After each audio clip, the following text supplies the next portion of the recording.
Hi, my name is Elizabeth Sargent, and I am here to talk to you today about my position on the use of medical marijuana. I am addressing the state of Delaware. I'm talking about its legalization and the use. So, Governor Jack Markell helped with passing the legalization of medical marijuana in 2011. That made Delaware the 16th state to legalize medical marijuana. So what is medical marijuana approved for? It's approved for conditions with extreme or severe pain, wasting syndrome, intractable nausea, and seizures. Cannabinoids have been documented to have a strong or analgesic property. Everyone knows it to be for chronic pain and management, but there's a list of other things that legally you could be prescribed for. Cancer, chemo induction nausea or cancer-related pain, muscle spasms for multiple sclerosis, severe appetite or weight loss, that could be from HIV or AIDS, it could be from cancer, or it could be failure to thrive. Seizure disorders, neuropathic pain, HIV and AIDS, Alzheimer's agitation, Hep C and decompensated cirrhosis, post-traumatic stress disorder, ALS, Lou Gehrig's disease, and Crohn's disease. How's it used? It's used a lot of people know that it can be smoked or eaten. It can also be used as a vapor or a liquid extract. In order to qualify for medical marijuana, you not only have to be diagnosed with one of those syndromes or situations, but you have to register with the state. And when you register with the state, you have to pay a fee of $125, and that makes you a known user of medical marijuana. And in order to get that card, you have to have a free record. In the past 5 years, you have to be free of being convicted of a felony or a crime that's related to drugs and the sales of, or being caught with. Let's see. Doctors have to have, like I said, a diagnosis to prescribe, and that's a part of their treatment. When they prescribe you the medical marijuana, they're saying that it's going to benefit you in some way from the side effects of the drug. So the Medical Marijuana Act was in effect July 1st, 2012. July 1st, 2014, so coming up, we are going to have our first what's called a compassion center to begin growing medical marijuana. It's different centers around the state. I'm not sure exactly how many of them, but each center is approved to grow 150 plants, and it's going to have a lot of stipulations because it's still in the works. But they're only allowed to have 1,500 ounces of medical marijuana on stock. It's going to be on lockdown, probably finally secured, and video, surveillance.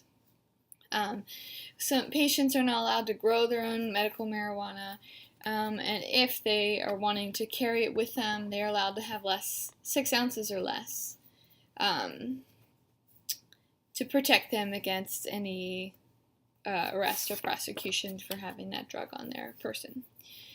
So basically, side effects of marijuana are dizziness, drowsiness, short-term memory loss, euphoria, severe anxiety, and psychosis are rare, but they do happen. I read a statistic or something that said if you have schizophrenia or whatnot, it's usually not a good drug to use. It is an addictive medication, but less addictive than alcohol or meth or any of those other opioids. And they've compared the side effects from medical marijuana to opioids, and opioids have much harsher and more long-lasting effects than medical marijuana do. So, what's my position? I'm definitely for medical marijuana. I think that there's a lot of controversial things, but if this is something that helps people and they can do it in the confines of their own home, I mean, what's the harm in it? And actually, I think that legalizing it as a state can only bring benefit. Our judicial system this past year, or at least annually, spends about 50 million on the judicial system with, like, reprimanding people for whatever drug related issues that they were having. If it improves the quality of life, decreases pain, why not? I mean, as healthcare professionals, isn't that what we want to do? We want to create a better quality of life and treat the disease. If it's something that's controversial, I mean, they do studies for people who have cancer, and how can you be okay with a treatment that might kill them but not be okay with medical marijuana? That doesn't make sense to me. You can do it, like I said, in the privacy of your own home.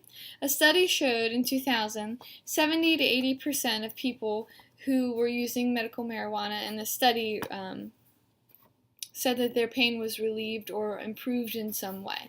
70-80% is pretty good. And let's see.